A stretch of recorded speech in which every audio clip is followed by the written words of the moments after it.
Honey, get over here. Let's talk about Mary J. Blige. Tell me this. Why is she so quiet? Huh?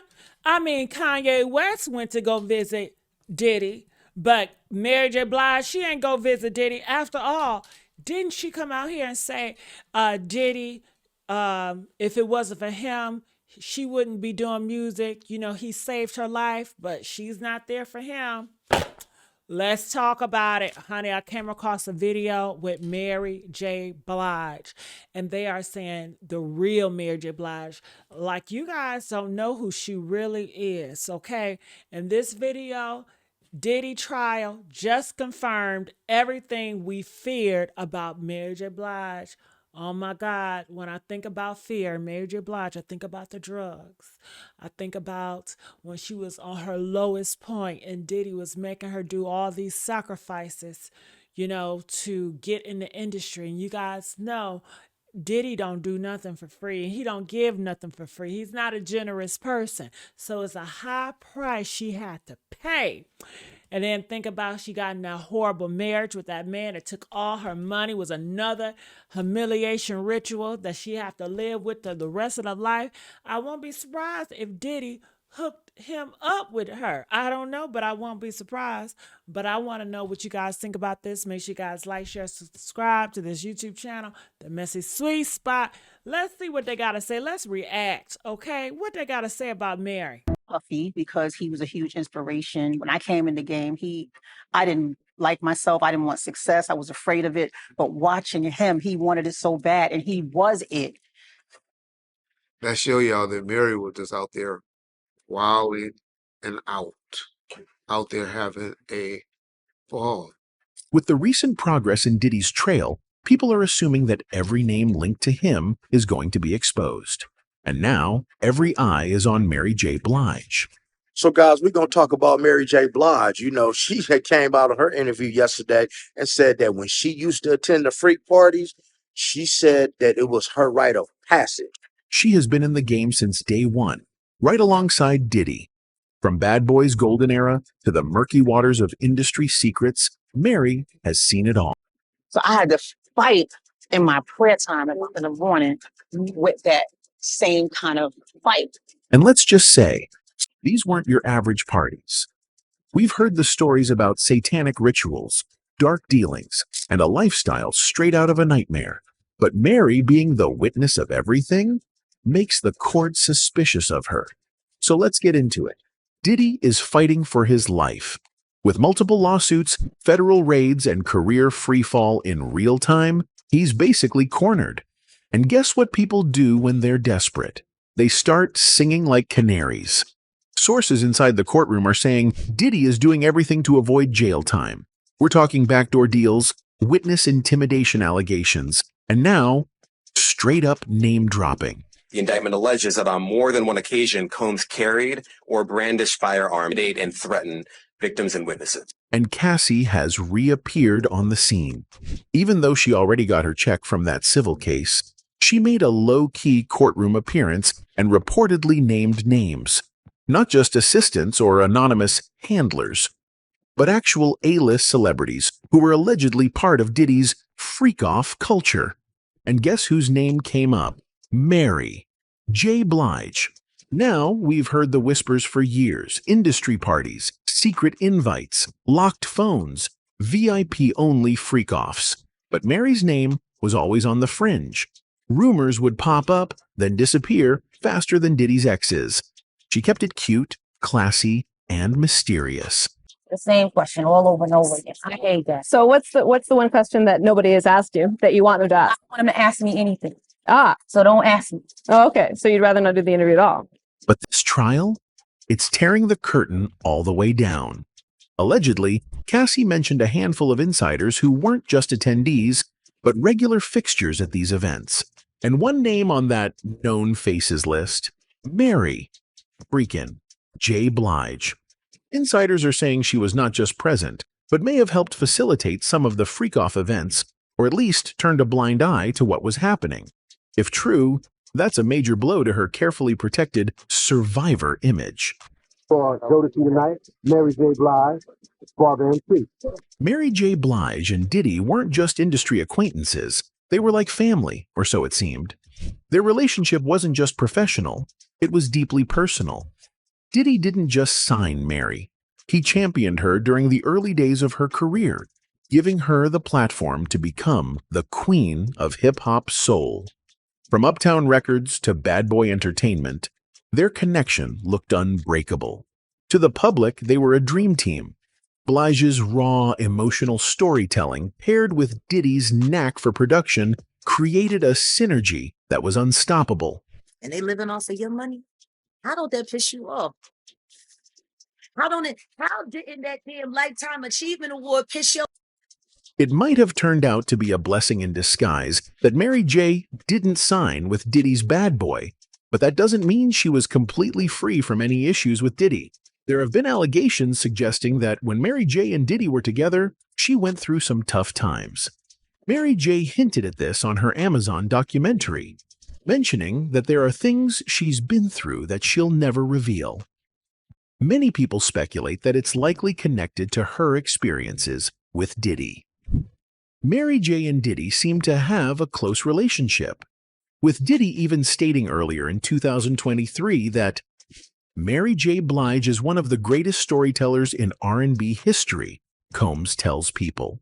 She created a lane for women around the world to speak their truth to power, so nobody deserves this success more than her. On her part, Mary J. also talks about Diddy being her bestie and mentor. However, there's speculation about whether all of that is just a cover-up for what she went through during her time with Diddy.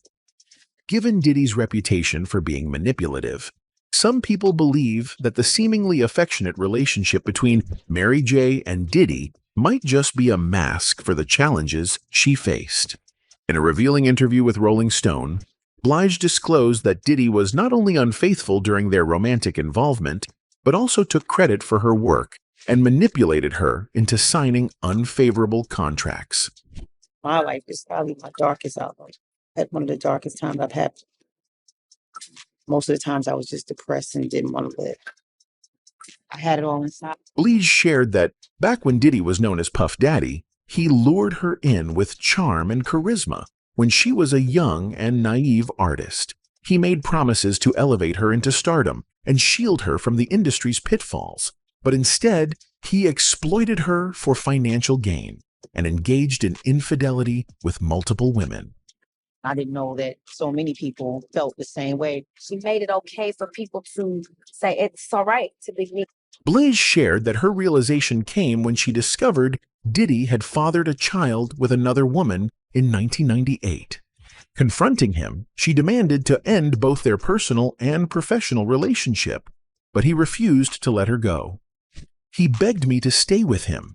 He said he loved me and he would change. He said he needed me and he couldn't do it without me. He said he would give me everything I deserved, Blige recounted. But it was all lies. He didn't want to lose me because I was his golden goose. I was making him millions of dollars. I was his ticket to fame and fortune. Blige recounted her struggle to break free from Diddy's grip, revealing that he made it incredibly challenging for her. She claimed he threatened to sue her, blacklist her, tarnish her reputation, and even physically harm her if she tried to leave him. He was a powerful man in the industry. He had connections everywhere. He had lawyers, bodyguards, hitmen. He had people who would do anything for him, Blige shared. He told me that if I ever left him, he would make sure I never worked again. He told me that if I ever spoke out against him, he would make sure I never lived again. As Diddy's empire grew, so did the whispers of what really went down at his infamous parties. Insiders started spilling tea about events that weren't your typical VIP after-parties but hedonistic playgrounds for the ultra-rich and powerful. And that's what his former bodyguard said. It was the mayor and the politicians in New York City. They turn around and give him the key to the city. It wasn't just the usual booze and blunts. Diddy's gatherings became notorious for their anything-goes vibe, where the boundaries of morality and decency blurred. There were rumors of underground rooms, areas off-limits to outsiders, where things allegedly got even darker. Some say Diddy cultivated these spaces as a way to wield power over others, inviting guests into depraved activities and keeping those secrets as leverage. Attendees reportedly ranged from A-list celebrities to shadowy businessmen, with many saying the atmosphere felt like more than just a wild party. It was an initiation. And not that devil we've been worshiping. That those people got him believing. You understand? Mary was there for a lot of these moments, and while she was no stranger to a good time, even she was said to be caught off guard by how far things went.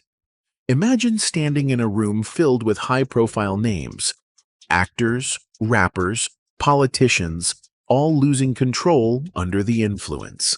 The stories include extreme drug use and strange rituals that some attendees described as bordering on the occult. It's been said that what started as parties eventually evolved into something darker, more twisted, almost like the attendees weren't just celebrating, but conforming to an unwritten code. At first, Mary may have brushed off the excess as part of the lifestyle. After all, the music industry is no convent. But over time, she allegedly started to see things that deeply disturbed her. Some sources claim that as Diddy's wealth and power increased, so did his need for control. Guests who didn't play along, those who didn't participate or keep quiet about what they saw, were blacklisted or pressured into silence. So he only gives it to those he knows we want to share. Rumors began swirling that Diddy wasn't just a charismatic businessman, but someone who thrived on manipulation and control. Mary was no exception. She saw things she likely never expected when she first entered the industry, and the realization shook her to the core. Some sources suggest that these events played a role in her personal struggles, exacerbating her battles with addiction. Mad at him, mad at everything, mad at the world, and you reach a point where it's like, nobody loves me. But things took a turn for the worse during this time in her life. Sources close to her suggest that witnessing the chaos at Diddy's events didn't help her situation. It only added fuel to the fire. At some point, Mary reached a breaking point. She realized that if she stayed any longer in that environment, it would destroy her. I didn't have any self-confidence. I didn't have any self-love. Everything was hate towards myself. So, how could I have expectations for someone to love anything that I did? It's long been rumored that Mary was in the know, whether she participated or not. And some say she benefited from staying quiet. You can call it survival, or you can call it compliance. And let's be real, those private invite-only after-parties weren't exactly church retreats. Anyone who's been around long enough in the industry knows about freak-off culture. The guest lists were tight, phones off, cameras banned. Some guests weren't even there by full consent, allegedly. Now the court is digging into who was really part of those circles. Diddy's trial is just getting started, and the courtroom tea is scalding hot. More names are expected to come out in the coming weeks, and some of them will shock you. Trust, this is no longer just about one man's crimes. It's about the industry culture he built, the enablers who protected it, and the legends who might have known more than they ever let on. And Mary? She might have thought she was untouchable, but now? The queen is on the chessboard, and checkmate might be coming. That's it for today. See you in the next video.